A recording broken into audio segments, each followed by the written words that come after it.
আগামী 11ই ফাল্গুন একটা উৎসব আছে আমাদের, কি বলুন তো, মাঘী পূর্ণিমা।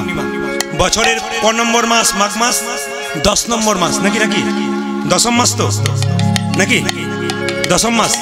বলছে খনার বচনে বলেছে, কি বলেছে, যে যদি বর্ষে মাঘের শেষ, পুণ্যি রাজার ধন্য দেশ। যদি বর্ষা হয় মাঘের শেষে, তাহলে কিন্তু ধন্য দেশ হয়ে যায়, পুণ্যি রাজা নাম হয়, মানে চাষবাস ভালো হয়।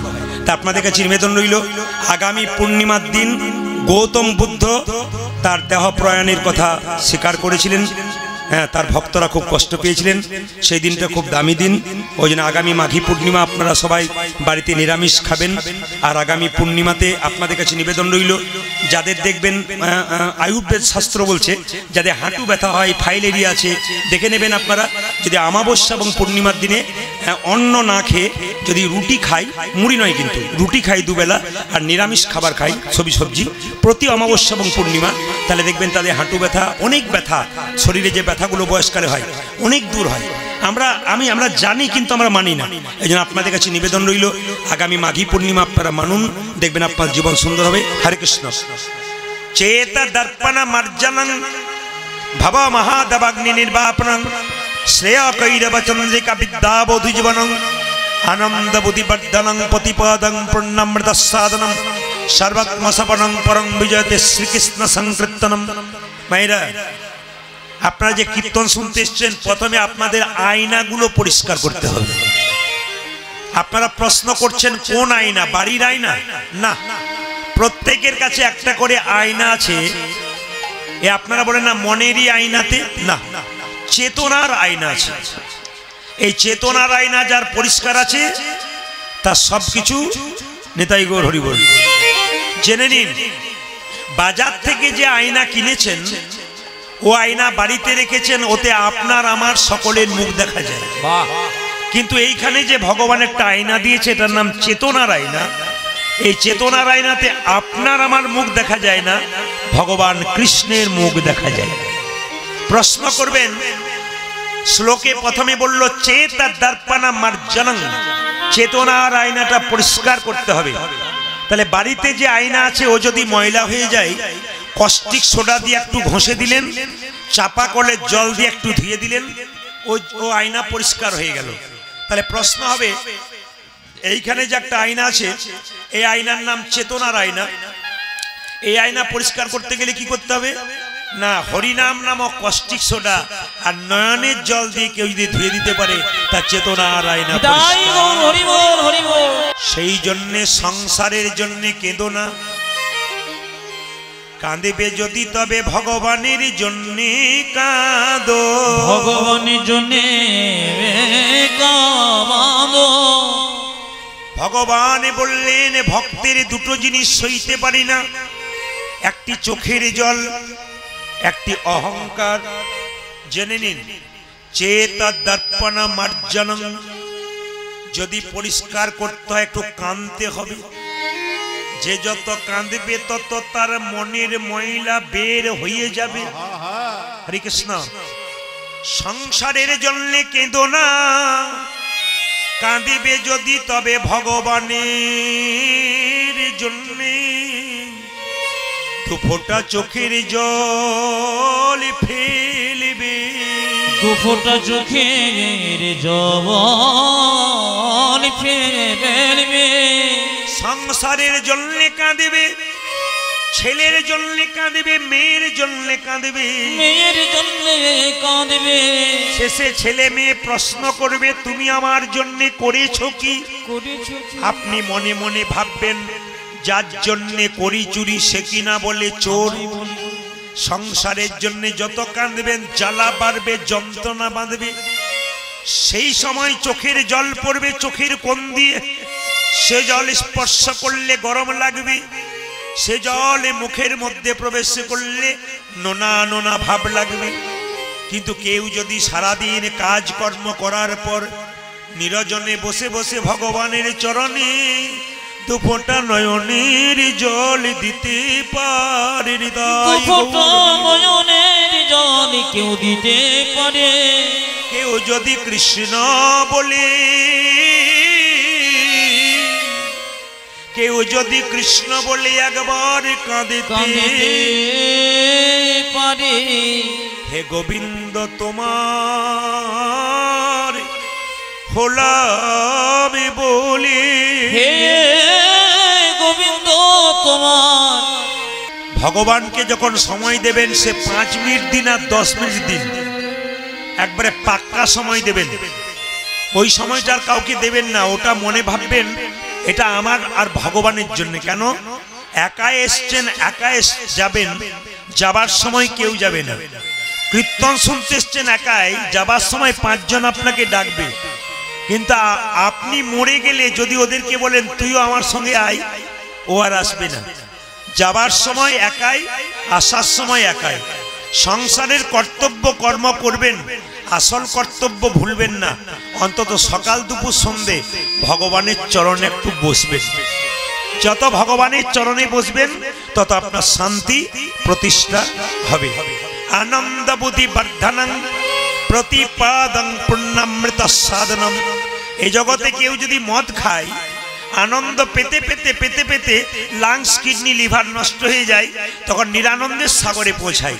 কিন্তু হরিনাম এমন একটা মদ, প্রথমে আনন্দ পাওয়া যায় না, কিন্তু আনন্দ পেতে পেতে পেতে পেতে পেতে পেতে পরমানন্দ গোবিন্দের চরণে লাভ করা যায়। মায়েরা, একের পেছনে শূন্য দিলে কত হয় জোরে বলুন, বলবেন আপনারা কত হলো? একের পেছনে শূন্য দিলে 10, তার পেছনে শূন্য দিলে কত হয়? 100, তার পেছনে শূন্য দিলে কত হয়? 1000, তার পেছনে শূন্য দিলে কত হয়? 10,000, তার পেছনে শূন্য দিলে কত হয়? 1 লক্ষ। তাকান আমার দিকে, 1 লক্ষ। প্রত্যেকটি মানুষের সংসারে থেকে কর্তব্য 1 লক্ষ। 1 লক্ষ, এইদিকে এইদিকে তাকাবেন, ইশারায় বুঝবেন। 1 লক্ষ। লক্ষ আমাদের যদি 1 না থাকে কোনো লাভ হবে না। শুধু শূন্য দিয়ে গেলাম কিন্তু 1 দিলাম না, শূন্যগুলোর কোনো দামে থাকবে না। তত্ত্ব কি বোঝালো? দেহগুলো হলো শূন্য, ভগবান হলেন 1। দেহগুলো শূন্য, ভগবান 1। এই দেহ শূন্যতে কারো যদি 1 না থাকে তবে তার জীবনে কোনো দাম থাকে না। হরি বল। মায়েরা, যার জীবনে কৃষ্ণ নাই তার জীবনে কোনো দাম নাই। আসা আর যাওয়া সার হয়ে গেল। মন দিয়ে শুনবেন মায়েরা। মহাপ্রভু বললেন, পদকর্তা বললেন, গোরা বনমালী বটে। এইদিকে এইদিকে এদিকে, গোরা বনমালী বটে। একটা বাগানে মালি থাকে, তাকে কি বলা হয়? বনমালী। তো গাছের নিচে নিচে কিছু কিছু আগাছা হয়ে যায়, সেই আগাছাগুলোকে পরিষ্কার করে গাছগুলো যাতে ঠিক খাবার পায় তার ব্যবস্থা করে। তা আমাদের শরীরের বনমালী কে বলুন তো? মহাপ্রভু। তিনি কি তুলে ফেলছেন? আগাছা। আগাছাগুলো কি? দুর্বাসনা, কামনা, বাসনা। কিছু মনে করবেন না, বাড়িতে যত পারবেন বৈষ্ণব সেবা দেবেন। এইদিকে যে যেখানে বসে আছেন বারবার নিবেদন রইল, বাড়িতে যত পারবেন বৈষ্ণব সেবা দেবেন। প্রশ্ন করবেন কেন দেব? দেখবেন আমরা কথায় কথায় বলি অতিথি, জোরে বলুন কি? অতিথি নারায়ণ, আপনারা বলে ফেললেন। আচ্ছা বলুন তো মায়েরা, কথায় আমরা বলি অতিথি নারায়ণ, এখন যারা অতিথি আমাদের বাড়িতে আসে সত্যি কি নারায়ণ? মাথায় অতিথি নারায়ণ মানে কি? যিনি অতিথি তিনি নারায়ণের সমতুল্য। তাহলে অতিথি এলে রক্ত দেখবেন, নিরীহ প্রাণীকে কেটে খাওয়াবেন, এগুলো অতিথি না অসুর? জোরে বলুন, নিতাই গৌরী বলুন, বিচার করে বলবেন। আপনি অতিথি নারায়ণকে খাওয়াচ্ছেন না অতিথি অসুরকে খাওয়াচ্ছেন? খুব বিচার করবেন। কিন্তু যে এসে বলল, হ্যাঁ 6 মাস পর তোমার বাড়ি এলাম, বাজার যাও, নিয়ে এসো 4-5 কেজি, দেখে নেবো আজকে কি হয়। এরা কি অতিথি? জোরে বলুন, এরা হলো অসুর। এই জন্য যত বৈষ্ণব আপনাদের বাড়িতে আসবেন ওনারা নিরামিষ আহার করবেন, বাড়িতে এসে একটু হরিনাম করবেন, ওনাদের আচার বিচার দেখে আপনারও কিছু শিক্ষা হবে। ওই জন্য ভক্ত বৈষ্ণবকে যত সেবা দিতে পারবেন তত আপনার বাড়িটা অতিথি নারায়ণ নিতাই গৌর হরি হরিবোল হরিবোল। এরা এই দিকে তাকাবেন। এই যে দানের কথা বললাম না, আস্তে আস্তে দানের কথা বললাম না, বলছে যদি বাইরে কাউকে দান দিতে না পারেন, আপনার সামর্থ্য না থাকে, আপনি যখন রান্না করছেন, এদিকে তাকাবেন মায়েরা, এই যে মাসি বহুদিন পরে পেয়েছে, প্রাণের কথাগুলো সব বলে নিচ্ছেন।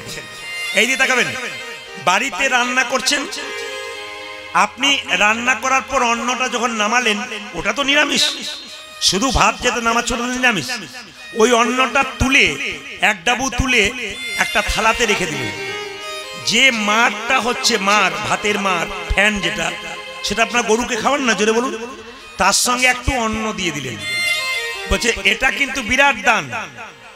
গাভীকে আপনি অন্ন দান করলেন ফ্যানের সঙ্গে, ওটা একটা বিরাট দান। কিন্তু আগুন জ্বালাচ্ছেন, আগুনের মধ্যে একটু ময়দা ফেলে দিলেন, কিছু ফেলে দিলেন, অগ্নিকে দান করতে হয়। এই জন্য দেখবেন বড় বড় উনানে যখন রান্না হয় তখন রাঁধুনিরা দেখবেন প্রথমে অগ্নিকে কিছু দান করে, অগ্নিকে খুশি করে। আপনার প্রশ্ন করবেন, বাবা বাড়িতে এখন তো গ্যাসের সিস্টেম, তা কি করে দেবো? একটুখানি ময়দা ছড়িয়ে দেবেন ওর মধ্যে, আগুনের মধ্যে, হালকা, কোনো ক্ষতি হবে না, কিন্তু দিতে হয়। আবার দেখবেন এগুলো হচ্ছে দান। কিন্তু যদি আপনি মনে করেন যে বলি দিতে হয় সংসারে, কি বলি দিতে হয় না, আপনি খাবার খাচ্ছেন, খাবারের শেষ অংশটা কুকুরকে দিলেন, এটার নাম বলি। বলি মানে কিন্তু আপনারা মনে করেন কি বলি মানে কোনো জন্তু কাটা, কোনো জীবকে কাটা, এ বলি নয়। বলি মানে হচ্ছে উৎসর্গ, সমর্পণ। এই জন্য আপনার কাকে সমর্পণ করলেন? কুকুরকে দিলেন নাকি? কিংবা আপনি একটু অন্ন রেখে দিলেন, কোনো অতিথি এলো, কোনো ভিখারি এলো, তাকে একটু দিলেন, কোনো পশু ওইদিকে ঘুরে বেড়াচ্ছে তাকে দিলেন, বাড়িতে পায়রা আসছে তাকে দিলেন, বাকি বাড়িতে পাখি এলো তাকে কিছু চাল দিলেন। এই যে দেওয়া, এগুলো কিন্তু একটা দান। কেন বলুন তো? ওদের তো কোনো খাবার ব্যবস্থা নেই, ভগবান ওদেরকে পাঠিয়েছে কাদের উপর ভরসা করে? আমাদের উপর ভরসা করে। আপনি যদি দিতে পারেন তাহলে ভগবানের কাছে কৃপা পাওয়া যায়। এগুলো শুনতে হবে জীবনে, তাহলে আপনাদের কিছু লাভ হবে। শুধু কীর্তন শুনে চলে গেলেন, ব্যাস আপনার জীবন হয়ে গেল, নাচ গান খানিক দেখে নিলেন, হয়ে গেল না। নাচাতেও পারি, লাস্টে একটু নাচিয়ে তারপর যাবো আর কি আপনাদের। তো জোরে বলুন, রাধা রানী কি, শ্যাম সুন্দর কি, মদন মোহন কি। বেশ, যেমন তেমন জন্ম পাই নাই, 84 লক্ষ জনি ভ্রমণ করে মানব জন্ম পেলাম। মানব জন্ম পেলাম। গুনবেন, আমি অঙ্কতে কাঁচা, গুনবেন। 20 লক্ষবার গাছ রূপে জন্ম নিলাম, কত রকমের গাছ হতে হতে যেদিন আমরা তুলসী বৃক্ষ রূপে জন্ম নিলাম, যেদিন তুলসীর পাতা গোবিন্দের সেবায় লাগিল, গোবিন্দের সেবায় লাগিল, যেদিন তুলসীর ডাল মালা করে ভক্ত কণ্ঠে নিল, সেই দিন আমাদের গাছ জন্ম থেকে মুক্তি হয়ে গেল। সেদিন আমাদের গাছ জন্ম হতে মুক্তি হয়ে গেল। মায়েরা, আমরা অনেক রকমের গাছ হয়েছি 20 লক্ষ বার, শেষ গাছ কি হলাম? তুলসী গাছ। এবার গুনবেন, 9 লক্ষ বার জলে জন্মে নিতে নিতে যেদিন শঙ্খ রূপে জন্মে নিলাম, মায়েদের মুখে মন্দিরে 3 বার বেজে উঠলাম। এতদিন ধরে আপনার শঙ্খ বাজাচ্ছেন, আমি খুব খুশি হব আসরে দাঁড়িয়ে উত্তর দিতে পারলে। শঙ্খ 3 বার বাজান আপনারা, কেন 3 বার বাজান? কেউ হাত তুলে বললে আমি খুব খুশি হব। বলুন, এতদিন কীর্তন শুনছেন, বলবেন আপনারা। বলে মা কাকিমারা বাজায় তাই বাজায়, এইটাই তো আমাদের ব্যাপার হয়ে গেছে। আসল জিনিসটা তো কীর্তন শুনতে এলাম কেন? এই যেমন ধরুন দুর্গা পুজো হচ্ছে আমাদের ওখানে, আমি দেখলাম তো একটা বাচ্চা 8 বছরের বয়স, তার বাবাকে জিজ্ঞেস করছে, বাবা গণেশের পেটটা মোটা, ওর এইটুকু বাহন ইঁদুর, আর কার্তিকের বাহন মূর কেন? বাবা তখন চুপ কর, দেখে শুনে বাড়ি চল, অত জিজ্ঞেস করার দরকার নেই। মানে বাবা ও জানে না, বাচ্চাকেও জানালো না। মানে আমাদের ধর্মটা কি আমরা জানতেই পারলাম না। তাহলে হরিবাসরে এসে জানতে হবে, আপনাদের কি জানতে হবে? অজানা জিনিস জানতে হবে। মায়েরা, শঙ্খটাকে 3 বার বাজাচ্ছেন কেন? একবার ব্রহ্মাকে উৎসর্গ করছেন, একবার বিষ্ণুকে উৎসর্গ করছেন, একবার মহেশ্বরকে উৎসর্গ করছেন। ভগবান কৃষ্ণ কুরুক্ষেত্রের যুদ্ধে একটি শঙ্খ বাজিয়েছিল। এই শঙ্খটার নাম পাঞ্চজন্য শঙ্খ। পঞ্চজন নামক এক অসুরকে মেরে এই শঙ্খটা পেয়েছিল। এই শঙ্খটা ভগবান বাজালেন, জগতের মানুষকে মেয়েদেরকে শিক্ষা দিলেন শঙ্খ বাজাবে। বাজানোর সঙ্গে সঙ্গে কি হয়েছিল? কৃষ্ণ শঙ্খ বাজালো, আর অসুরদের স্ত্রীর পেটে যে বাচ্চা ছিল সেগুলো তো অসুর হতো, সেই শঙ্খের ধ্বনিতে একবার নষ্ট হয়ে গেল। আর দেবতাদের স্ত্রীর গর্ভে যে সন্তান ছিল একটু শক্ত পুষ্টল হয়ে গেল।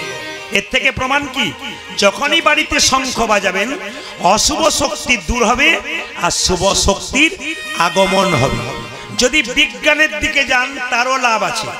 যাদের শ্বাসকষ্ট হয় তারা প্রতিনিয়ত যদি শঙ্খ বাজায় অনেকটা শ্বাসকষ্ট রিলিফ হয়।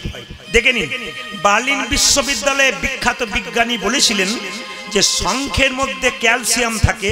এই জন্য ব্রাহ্মণরা যখন পুজো পাঠ করে তখন দেখবেন যে ফলগুলো আপনি কেটে পুজো দিয়েছেন ওই শঙ্খের ভেতরে জলটাকে দিয়ে ওই জলটা ছড়িয়ে দেয়। কেন? যদি কোনো ফলের মধ্যে দূষিত কিছু থাকে ওই শঙ্খের জলটা দেওয়ার সঙ্গে সঙ্গে দূষিতগুলো কেটে যায়। তাহলে দেখুন, প্রত্যেকটা কথার সঙ্গে বিজ্ঞানের যুক্তি আছে। আমরা এখন বিজ্ঞান বিজ্ঞান করে মরছি। আধ্যাত্মিক চেতনা আগে যে শিক্ষা দিয়ে গেছে সবগুলো কিন্তু বিজ্ঞানের সঙ্গে রিলেশন আছে, সম্পর্ক আছে। আমার দিকে তাকান। তাহলে শঙ্খ রূপে জন্মে নিলাম 9 লক্ষ বার। তাহলে 20 আর 9 কত হলো মা? 31 নাকি? 31। যাক, আপনাদের প্রণাম জানালাম। আমি যখনই বলেছি 31 তখন মায়ের বলছে কি ভক্তি হচ্ছে। 29 হচ্ছে না? আপনারা দেখেন, আমি যখন এদিকে মা 31 আনন্দ করে বলছে 31। এই দিকে তাকাবেন, গুনবেন। এই জন্য আপনার টেস্ট করা হচ্ছে আপনার কেমন শুনছেন। মাঝে মাঝে আমি ভুল বলে দেবো, দেখি তো আপনার ঠিক বলতে পারেন। 29। এইবার 11 লক্ষ বার পোকা রূপে জন্মে নিলাম। গুনবেন কত রকমের পোকা হতে হতে যেদিন ভ্রমর কুলে জন্মে নিলাম, যেদিন ভ্রমর কুলে জন্ম নিলাম, যেদিন ফুল থেকে মধু সংগ্রহ করে সেই মধু গোবিন্দের সেবায় লাগালাম, সেদিন আমাদের পোকা জন্ম থেকে মুক্তি হয়ে গেল। পোকা জন্ম হতে মুক্তি হয়ে গেল। কত হলো? কত হলো? এইবার আর কেউ বাদ দেবে না, বুঝুক আর না বুঝুক, অঙ্কের জায়গা কিন্তু ঠিক রয়ে গেছে। কত হলো মায়েরা? হ্যাঁ 40। 30 লক্ষ বার পশুকুলে জন্মে নিলাম। গুনবেন না, এখনো গুনার দরকার নেই, আগে জেনে নিন। পশুকুলে জন্মে নিলাম, কত রকমের পশু হতে হতে যেদিনে গাভী কুলে জন্মে নিলাম, যেদিনে গাভীর চামড়া দিয়ে মহাপ্রভুর শিখল তৈরি হলো নাকি, যেদিন গাভীর দুগ্ধ দিয়ে গোবিন্দের সেবা হলো, সেবা হলো, সেই দিন আমাদের পশু জন্মে থেকে মুক্তি হয়ে গেল। মুক্তি হয়ে গেল। কত হলো মায়েরা? 70। 10 লক্ষ বার পাখি কুলে জন্মে নিতে নিতে যেদিন ময়ূর কুলে জন্মে নিলাম, ময়ূরের পাখা যেদিন পালক গোবিন্দ মস্তকে নিল, সেই দিন আমাদের পাখি জন্মে থেকে মুক্তি হয়ে গেল। কত হলো মায়েরা? 80। 4 লক্ষ বানরা 4 লক্ষ বার বানর কুলে জন্ম নিতে নিতে যেদিন রাম ভক্ত হনুমান হয়ে গেলাম, রাম ভক্ত হনুমান হয়ে গেলাম। আপনারা যারা কীর্তন শুনতে এসছেন তারা সকলেই জানেন, গত 22শে জানুয়ারি ভগবান শ্রী রামচন্দ্র আবার নিজের গৃহে, জোরে বলুন, ফিরলেন। সেই যে রাম মন্দির তৈরি হয়েছে, ইউটিউবের মাধ্যমে আপনারা শুনছেন এই তত্ত্বটি, এই অজানা জিনিসটা। রাম মন্দিরে যদি আপনারা যান আগামীতে দেখতে পাবেন যে মন্দিরটা তৈরি হলো সেই মন্দিরটা 1000 বছর ধরে আর কোনো ক্ষতি হবে না। কেন? এর মধ্যে কোনো ইটের ব্যবহার নেই। এ গোটাটাই রাজস্থানের পাথর দিয়ে তৈরি। মায়েরা, গোটাটাই পাথর দিয়ে তৈরি। আবার শুনলে চমকে যাবেন আপনারা, রাম মন্দিরে 46টা দরজা আছে, মাঝের দরজাটাতে সোনা দিয়ে মোড়া, গোটা দরজাটা মধ্যগর্ভে যে দরজা সোনা দিয়ে মোড়া। 108টা ঘন্টা আছে, 1200 কেজি ওজন। একটা ধূপকাঠি জ্বলেছে আপনারা জানেন প্রায় কত? কত? 108 ফুট, আর তাতে 300 কেজি গোবর লেগেছে। ওটা জ্বলবে কতদিন? 45 দিন ধরে। অবাক ব্যাপার, যিনি তৈরি করেছেন তার বাড়ি হচ্ছে রাজস্থান, তার নাম হচ্ছে গোপালক বিহভাই। আর যিনি রামের মূর্তি তৈরি করেছেন তার নাম হচ্ছে অরুণ যোগীরাজ, তার স্ত্রীর নাম যোগিতা যোগীরাজ। তিনি একদিন বলেছেন কথোপকথন করে যে আমার স্বামী অরুণ যোগীরাজ উনি এই 6 মাস ধরে যে রামের মূর্তি তৈরি করেছেন 6 মাস নিচে শুয়েছিলেন খুব পবিত্রভাবে। এত সোজা নয়, ভালো কাজ করতে গেলে, ভালো শিল্পী হতে গেলে, ভালো কিছু হতে গেলে ত্যাগের দরকার আছে, এগুলো দেখতে হবে আপনাদের। তিনি 6 মাস ধরে ভাত খান নাই, অবাক হয়ে যাবেন, শুধু ফল খেয়েছিল, সাত্বিক আহার করেছিল রামের মূর্তি তৈরি করবেন বলে। আশ্চর্যের ব্যাপার মায়েরা, রামের গায়ের রং তো কাঁচা সোনার মতো, কিন্তু রামের মূর্তিটা কালো হলো কেন? খুব আশ্চর্যের ব্যাপার, রামের মূর্তি কালো তৈরি করলো, কালো পাথর দিয়ে তৈরি হলো কেন? তা একটা প্রমাণ আছে, বিজ্ঞানের যুক্তি আছে। কি আছে না, সাদা পাথর দিয়ে তৈরি করলে সেটা ময়লা হয়ে গেলে মাঝে মাঝে রাসায়নিক পদার্থ দিয়ে ঘষে পরিষ্কার করতে হয়। তাতে কি হয় যে চরণামৃত জলটা তৈরি হয় না, সেই জলটা খেলে অসুস্থ হতে পারে, অসুবিধা হতে পারে। কালো পাথরে তৈরি করলে কোনো রাসায়নিক পদার্থ লাগবে না, কোনো আগুনের বিক্রিয়া হবে না, কোনো অ্যাসিডের বিক্রিয়া হবে না, এই জন্য কিন্তু কালো পাথরটা তৈরি করা হলো। এতে যদি দুধ ঢালা হয় তো দুধের কোনো বৈশিষ্ট্য নষ্ট হবে না। শুধু শুধু তৈরি হয়নি, খুব ভক্তি করে তৈরি হয়েছে। এই মূর্তিটা যুগ যুগ ধরে থেকে যাবে, কিন্তু একই রকম থেকে যাবে। আশ্চর্যের ব্যাপার, শুনলে আপনার চমকে যাবেন। রাম মন্দির তৈরি করবার আগে সেখানে কোনো হনুমান ছিল না। যখনই মন্দির শুরু হতে লাগলো, রাম ভক্তরা দলে দলে সেখানে হাজির হতে লাগলো। পশু কুলে জন্মে নিয়ে তারা ভগবান চিনতে পারলো, কিন্তু মানুষ কুলে জন্মে নিয়ে আমরা ভগবান চিনতে পারলাম না। এই দিকে তাকাবেন, কত হনুমান সেখানে হাজির হলো, এক ধরনের ভালুক সেখানে হাজির হলো ভগবান আসছে বলে। এক ধরনের পাখি প্রায় বিলুপ্ত হয়ে গেছিল, সেই পাখিগুলো পর্যন্ত আসতে শুরু করেছে। কেন বলুন তো? স্বয়ং ভগবান আসছেন। পণ্ডিতরা বলছেন যে জটায়ুর পূর্ব বংশধর এরা এখানে আজ হাজির হচ্ছে, এরা হাজির হচ্ছে, আমরা পাচ্ছি না। তাহলে মায়েরা কত হয়েছে গুনে বলুন, কত হলো? 4,54,000। কত হলো মায়েরা? 84 লক্ষ হয়ে গেল। শেষে যখন হনুমান রূপী জন্ম নিলাম, হনুমান রূপী জন্ম নিলাম। এই দিকে তাকাবেন, এই যে হনুমানের কথা বললাম না, হনুমান কত বড় ভক্ত দেখুন। সীতাকে যখন উদ্ধার করেছিল হনুমান, তখন কি করেছিল? মা তোমাকে উদ্ধার করলাম, আমি প্রভুর কৃপায় তোমাকে উদ্ধার করলাম। সীতা কি করেছিল? একটা মতির মালা হনুমানকে দিয়েছিল। এই যে দেখেন, মতির মালাটা পেয়ে হনুমান প্রথমে কপালে ঠেকালো, চোখে ঠেকালো, কানে ঠেকালো, নাক দিয়ে শুকে শুকে দেখলো, জিভ দিয়ে চেটে চেটে দেখলো, দাঁত দিয়ে কেটে কেটে ফেলে দিল, 64 টুকরো করে দিল। মায়েরা, এই মালাটা 64 টুকরো হলো কেন? 63 হলো না কেন? 64 টুকরো হলো এই জন্যে, কলিযুগে 64 টুকরো 64 মহান্ত রূপে এসেছিল। খুব তত্ত্বগুলো শুনবেন তো। এইদিকে তাকান, যেই না একটু আস্তে, ঘন্টা একটু আস্তে বাজাবেন, প্রভুকে আস্তে আস্তে নিবেদন করুন। এইদিকে তাকাবেন তো, সবাই লক্ষ্য করুন। হঠাৎ লক্ষণ বলল সীতাকে, মা এ তুমি কি করলে? বানরে সপিলে মতি, মতিতে তার নাই কোমতি, অনাসে কাটে তারে দন্তে, শিশু মানে না দেবতাই, মানুষ পূজে তারে জ্ঞান বন্ধে। অতুল্য ধন তুলসীরে, তুমি যারে তুলসীরে, কুকুরে কি তার মান্য রাখে? তুমি কি জানো না লক্ষ্মী, সুখ হতি সুখের পাখি, ব্যাধি কি রাখে তাকে যতন করে। বলুন তো, একটা বাচ্চা ছেলেকে মন্দিরে শুয়ে দেবেন, ও পায়খানা প্রস্রাব করে দেবে কেন? ও তো মন্দিরের মানেই জানে না। যে তুলসীর পাতা গোবিন্দ সেবায় দিচ্ছেন, যে তুলসীর মালা গলায় নিচ্ছেন, সেই তুলসী গাছে কুকুরে প্রস্রাব করে দিচ্ছে, ওর কোনো জ্ঞান নাই। লক্ষণ বারবার হনুমানকে অপমান করছে।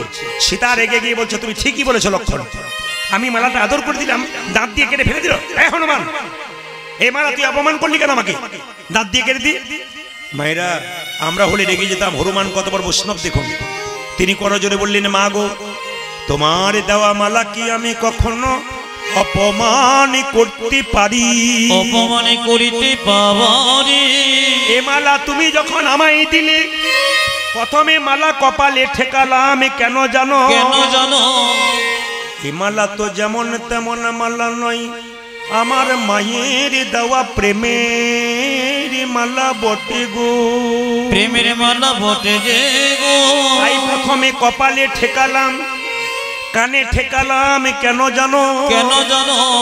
এ মালাতে রাম নাম শোনা যায় কিনা দেখলাম।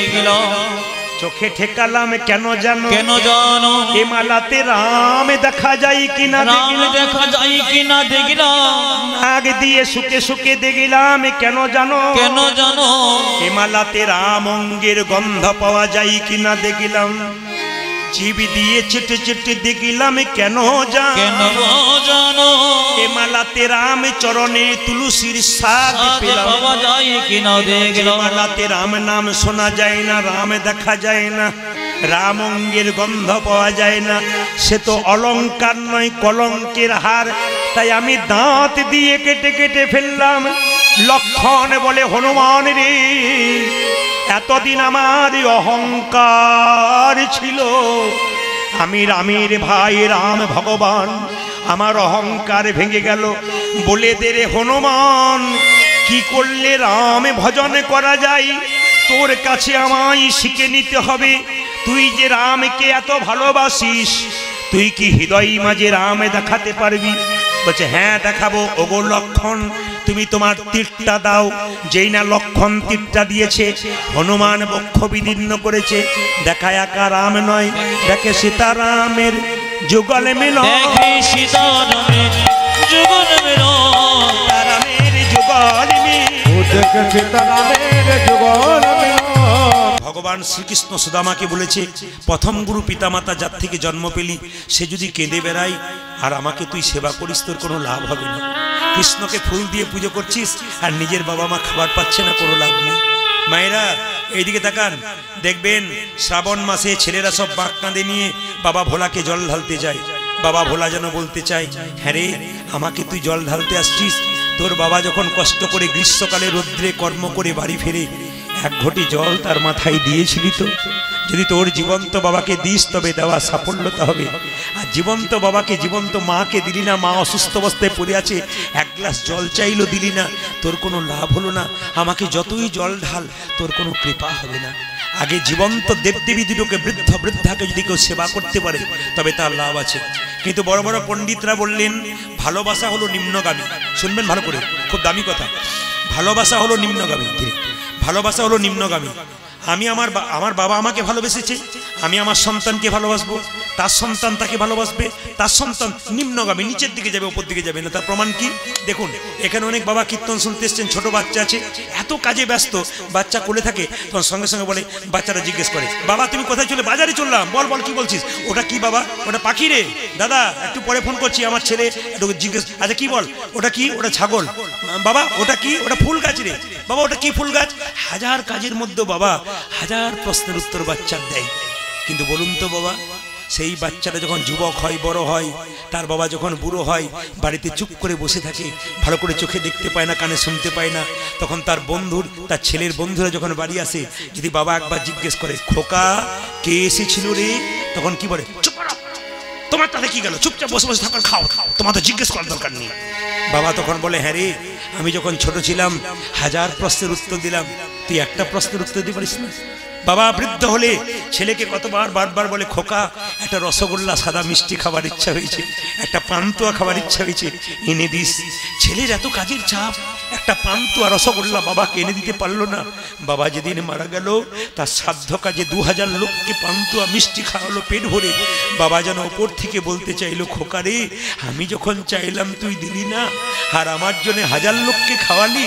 ও খাওয়াতে কোনো লাভ হবে না যদি জীবন্ত বাবাকে না দিতে পারিস। আপনাদের কাছে নিবেদন রইল বাবা, খুব দামি দামি কথাগুলো আপনাদের বলে গেলাম, যেন চৈতন্য ফিরে যায়।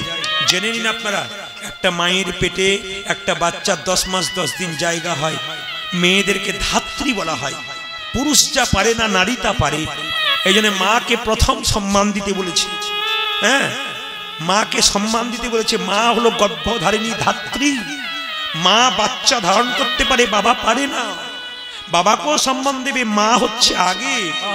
শাস্ত্রের নিয়ম অনুযায়ী মাকে আগে প্রণাম করা দরকার। তবু আমরা বড় যেহেতু কোনো জায়গায় বলছেন পণ্ডিতরা, বড়কে বাবার যেমন দায়িত্ব মায়ের তেমন দায়িত্ব। মা কষ্ট করে মানুষ করছেন, বাবা রোজগার করে। বাবা হলো কি একটা টাকার ব্যাংক, চাইলেই পাবে। আর মা কি একটা ভালোবাসার ব্যাংক, সমস্ত কিছু বিসর্জন দিয়ে দেয় ছেলের জন্য। ছেলে মাকে বলে তুমি হিসাব জানো না। ছেলে একটা রুটি খেতে পারে, মা গুজে গুজে 4টে খাইয়ে দেয়। ছেলে বলে মা তুমি 4টা জোর করে খাওয়াচ্ছ কেন? খা, নইলে তোর চেহারা হবে কি করে? না খেয়ে খেয়ে যে পাতলা হয়ে যাবে। তোমার পাতাতে নিয়ে যে তোর বয়সে অনেক খেয়েছে, আমার এখন না খেলেও হবো। বলুন তো এত বড় কথা পৃথিবীতে কে বলে? নিজে পেটটাকে খালি রেখে ছেলেকে বলে তোর বয়সে অনেক খেয়ে নিয়েছি, এখন আমার না খেলেও হবে, তুই খা, তোর শরীর হবে কি করে? ছেলে স্কুলে যায়, 20 টাকা দরকার, মা পকেটে 50 টাকা গুঁজে দেয়। মা তুমি 50 টাকা দিলে কেন? খোকা রাস্তায় যাবি, খরচ খরচা হতে পারে, দায়ী হতে পারে, খরচ করবি। মা হিসাব জানে না, মা শুধু ভালোবেসেই যায়। শুধু আপনাদের সামনে নিবেদন রাখলাম, যে যেখানে বসে আছেন, চাণক্যদেবের নাম শুনেছেন? চাণক্যদেবের, পণ্ডিত চাণক্যদেব, তার ছবি দেখবেন, সামনের দাঁত দুটো নাই। আসলে চাণক্যদেব যখন জন্ম নিয়েছিল, যখন তার দাঁত হয়েছিল, সামনের দাঁত দুটো বড় ছিল। তো সামনের দাঁত দুটো বড়, তো 4 বছর বয়স মায়ের কোলে চাণক্যদেব বসে আছে। একজন জ্যোতিষ এসে মাকে বলল, মা তোমার ছেলের দাঁতের লক্ষণ খুব ভালো। বলে কেন? দাঁত দুটো বড়, তোমার ছেলে রাজা হবে। বলছে বাবা এ জগতে তো অনেক ছেলের দাঁত বড়, তাতে হয়েছে কি? ওই রাজা হয় না যে? না না, তোমার ছেলের দাঁতের যে দাঁত দেখলাম আমি, তাতে দেখলাম তোমার ছেলেটার দাঁত উঁচু উঁচু দেখে বুঝলাম রাজা হবে। সঙ্গে সঙ্গে জ্যোতিষ বলেছে, আর ছেলেটাকে মা কোলে নিয়ে গিয়ে বলছে, চাণক্য তুই নাকি রাজা হবি বাবা। কি করে রাজা হবো মা? ওই যে সামনের দাঁত দুটো তোর বড়। আচ্ছা বলতো তুই রাজা হলে আমায় ভুলে যাবি না তো? চাণক্য বলল, মা রাজা হলে তোমায় ভুলে যাবো? হ্যাঁ রে, ছেলে বড় হয়ে গেলে, টাকা পয়সা হয়ে গেলে মা বাবাকে আর দেখে না রে, এটাই তো নিয়ম জগতের। মা বাবাকে এক পাশে রেখে দেয়। তুই রাজা হয়ে গেলে আমায় ভুলে যাবি না তো? আমায় কথা দে। ছেলে বলল, মা এখনই তোমার চোখের সামনে প্রমাণ দেবো যে আমি তোমায় কোনোদিন ভুলে যাব না। বলে কিরকম? মায়ের কোল থেকে নেমে একটা পাথরের টুকরো এনে চাণক্যদেব নিজের সামনের দাঁত দুটোকে ফটাফট ভেঙে দিয়েছে। যেই না ভেঙে দিয়েছে, গড় গড় করে মুখ থেকে রক্ত পড়ছে। যখনই রক্ত পড়ছে, তখন মা জিজ্ঞেস করলো, বোকা কোথাকার, তুই যে বোকা রে, তুই দাঁতটা ভেঙে দিলি কেন? ভেঙে দিলি, দেখ তো রক্ত পড়ছে, আমার কষ্ট হচ্ছে না? বলছে, মা আমার দাঁত দুটো বড় হলে, দাঁত দুটো বড় বলে আমি রাজা হব। দাঁত দুটো থাকলে রাজা হব, তোমায় ভুলে যাব। আর আমার দাঁতগুলো থাকবে না, আমি রাজা হব না, তোমায় কোনোদিন ভুলেও যাব। ঠাকুর প্রেমময় মায়েরা, মা বাবাকে সামনে রেখে পৃথিবীতে যে জন আছে তারা বড় হয়েছে। আইজাক নিউটন মা বাবাকে আদর্শ রেখে বড় হয়েছে। পরম প্রেমময় শ্রী শ্রী অনুকূল চন্দ্র ঠাকুর নিজের মায়ের কাছে দীক্ষা নিয়েছিলেন। বাবা অসুস্থ হয়ে পড়েছিল ছোটবেলায়, অনুকূল ঠাকুর 2.5 কিলোমিটার দূরে গিয়ে মুড়ির দোকান করে বাবাকে অন্ন জোগাড় করেছে। এই হচ্ছে অনুকূল ঠাকুর। মা বাবাকে ছেড়ে যায় নাই। মা বাবার ইচ্ছা ছিল তুই কবিরাজ, তুই ডাক্তার হবি। বাবা সুস্থ হওয়ার পর কলকাতায় গেছে মেডিকেলে ডাক্তারি পড়বার জন্যে। অনুকূল ঠাকুর তিনি গেলেন, তিনি পড়াশোনা করলেন, কিন্তু দেখলেন একবেলা খেতে পায়, একবেলা খেতে পায় না, চাপা কোলে জল খেয়ে কাটায়। ইনি হলেন অনুকূল। একটু খাবার পেলে বন্ধুদের ভাগ করে খায়। তখন বন্ধুরা বলেছিল তুই প্রেমময় হবি রে, তুই যে নিজে খেতে জানিস না সবাইকে। শুধুই প্রেমময় হয়েছিলেন ঠাকুর। শুধুই ঠাকুরের আদর্শে পৃথিবীর এত এত মানুষ অনুপ্রাণিত হচ্ছে। ঠাকুর কত জিনিস দিয়ে গেছেন আমাদের। ঠাকুরের প্রতিটি বই পড়বেন। আমি পড়ে পড়ে অনুকূল ঠাকুর প্রেমময়ের আমি আশ্রমে, প্রচুর আশ্রমে গান করেছি, দেখে নিয়েছি তাদের নীতি, তাদের চলা, তাদের ফেরা, কত সুন্দর তাদের নীতি। তাই আপনাদের কাছে নিবেদন রইল বাবা, যেদিন ঠাকুর মেডিকেল সায়েন্স নিয়ে পড়াশোনা করলেন, যখন পাস করলেন তখন চিন্তা করলেন লোকের দেহের চিকিৎসা করবার আগে মনের চিকিৎসা করা দরকার। তাই তিনি কি করলেন? দীক্ষার ব্যবস্থা করলেন। এই জন্য তিনি দীক্ষা নিক, মনে ভগবান ভজনা করুক। মনের মধ্যে মানুষের অনেক রোগ ময়লা জমে থাকে, যদি ভগবানের নাম করতে পারে অনেক রোগ দূর হয়ে যায়। তাই পণ্ডিত বলল, মা কাঁদছে কি বলে? ওগো মা কাঁদিবে বাবা বাছা, ভগ্নি কাঁদে ভাই রে। তাই যে যেখানে বসে আছেন, অনেক মেয়েরা আমার কাছে এসে প্রশ্ন করে, বাবা আমার একটি মাত্র ছেলে ছিল, গঙ্গায় স্নান করতে গিয়ে 11 বছর বয়স ডুবে মরে গেছে, আমি কি নিয়ে থাকবো? সবার কাছে আমার নিবেদন রইল, কোনো বোনের যদি স্বামী চলে যায়, কোনো দিদির যদি স্বামী চলে যায়, কোনো মায়ের যদি সন্তান চলে যায়, কোনো দিদির যদি ভাই চলে যায়, ভগবান শ্রীকৃষ্ণ বললেন আমাকে সবভাবে ভালোবাসতে পারো। কোনো নারীর স্বামী চলে গেলে আমাকে পতিরূপে ভালোবাসলে আমি জগৎপতি তোমার পাশে সবসময় থাকব। যদি কোনো সন্তান চলে যায়, তাকে নিজের সন্তান রূপে যদি গোপালকে ভালোবাসতে পারে, তাহলে সন্তান রূপে তিনি তার শেষকৃত্য সম্পন্ন করেন, সাধ্যের কাজ করেন। অগ্রদ্বীপের গোপীনাথ যারা পড়াশুনো করেছেন তারা জানতে পারবেন, শেষ বয়সে বাবার শেষকৃত্য সম্পন্ন করেছিল অগ্রদ্বীপের গোপীনাথ।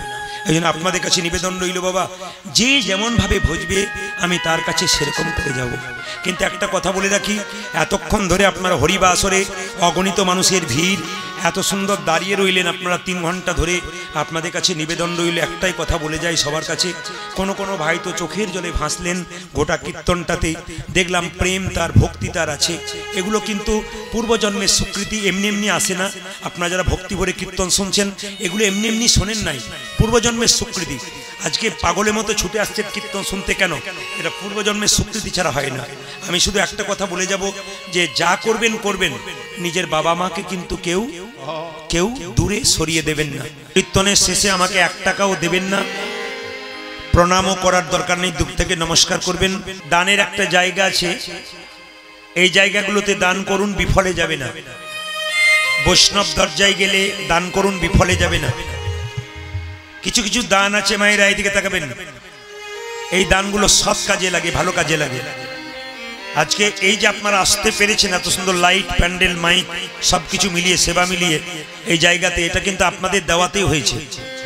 আপনারা প্রাণ ভরে দিয়ে যান, কিচ্ছু নিয়ে যাবার দরকার নাই। বাড়িতে কোনো মিষ্টি, জিলাপি কিচ্ছু নিয়ে যেতে হবে না।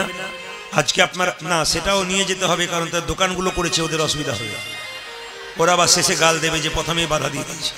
ভগবান শ্রীকৃষ্ণ ফিরে আসছেন, সবাই মাথায় কাপড় নিন বাবু হে, ভগবান ফিরে আসছেন।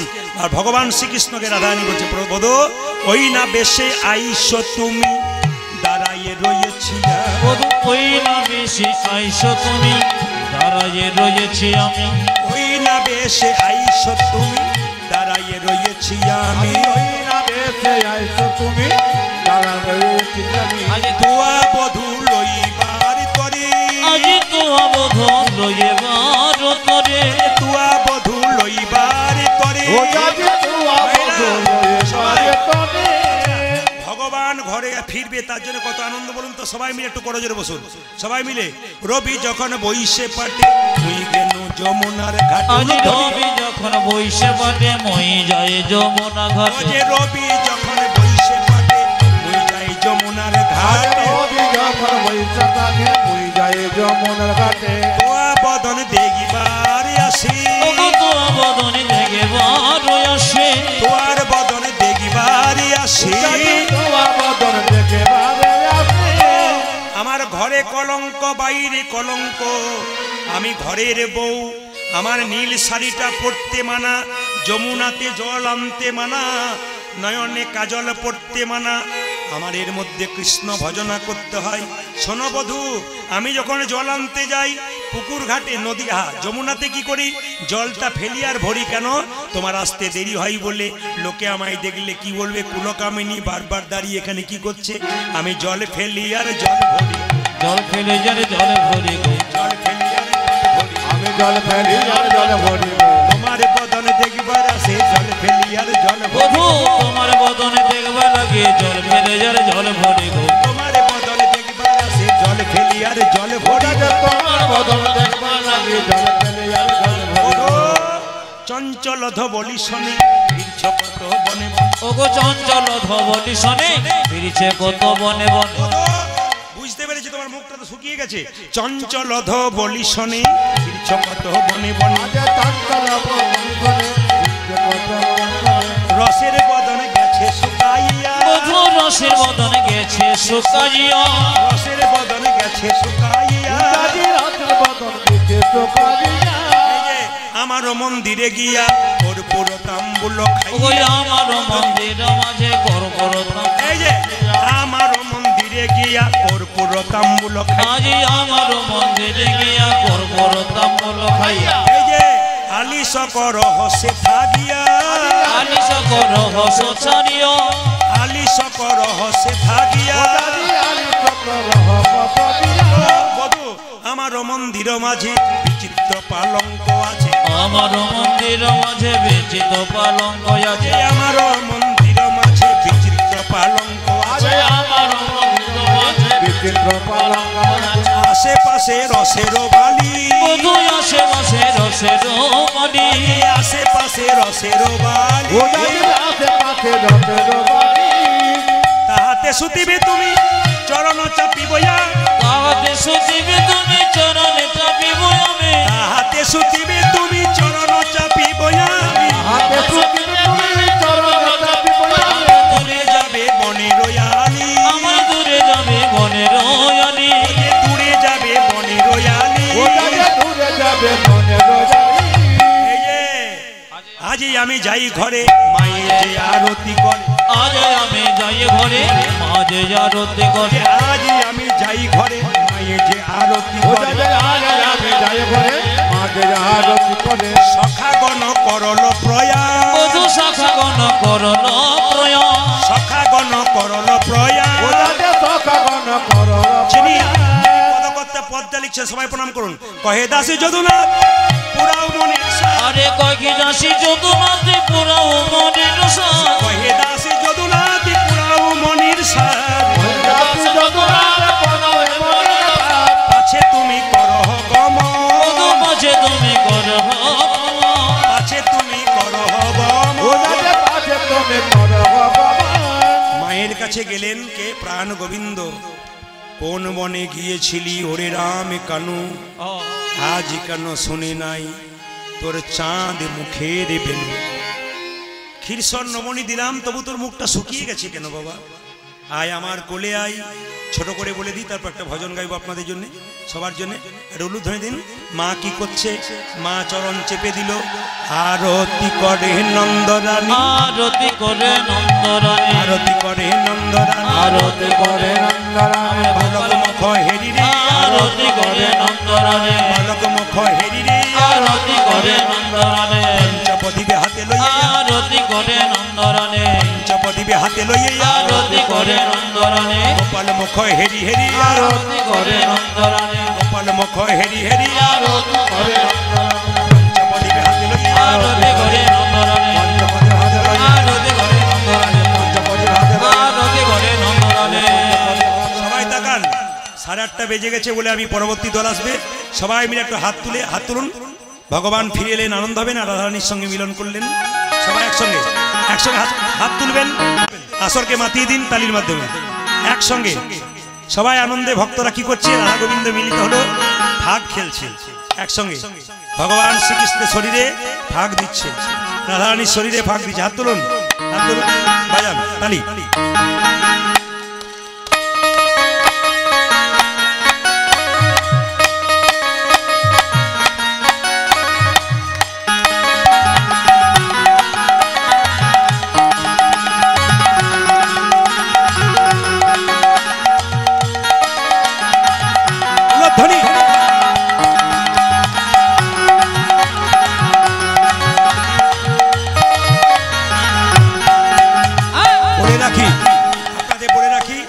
আপনাদের বলে রাখি যারা যারা যোগাযোগ করেন তাদের জন্য বলে রাখি 1 বছর আগে কথা বলে রাখতে হয় যে মাসে গান করবে সেই বছরের আগে থেকে ধরুন আগামী জ্যৈষ্ঠীতে কেউ আগামী চৈত্রতে কেউ গান করবেন এই চৈত্রতে বলতে হবে পরের চৈত্র এই মাঘে বললে পরের মাঘ এরকম করে ডেট করা হয় আমাদের ইনারা সে গত আগে বছর থেকে তার আগে বছর থেকে বাইনা করেছেন 1 বছর আগে কথা বলতে হয় একটা নাম্বার আছে আমাদের লাস্টে 38 ওটা আমার নাম্বার নয় যেটাতে ভুল করে না টাকা দিয়েছিলেন একটা লাস্টে 38 নাম্বার আছে আপনার নদিয়ারই ছেলে বটে প্রদীপ পালের ম্যানেজার বলে টাকা নিয়ে নিচ্ছে যদি কোনো মোবাইল নাম্বারের শেষে 38 মানে 38 দেখেন ওই নাম্বারে ফোন করবেন না কোনো মোবাইল ইউটিউবের মাধ্যমে যদি 38 দেখেন 38 ওই নাম্বারে করবেন না পরবর্তী সম্প্রদায় আপনারা কৃপা করে আসরে আসবেন পরবর্তী সম্প্রদায়কে আসতে বলবো তার আগে হাত তুলুন আর বাবা যাও তুলুন সবাই বাহ হাততালি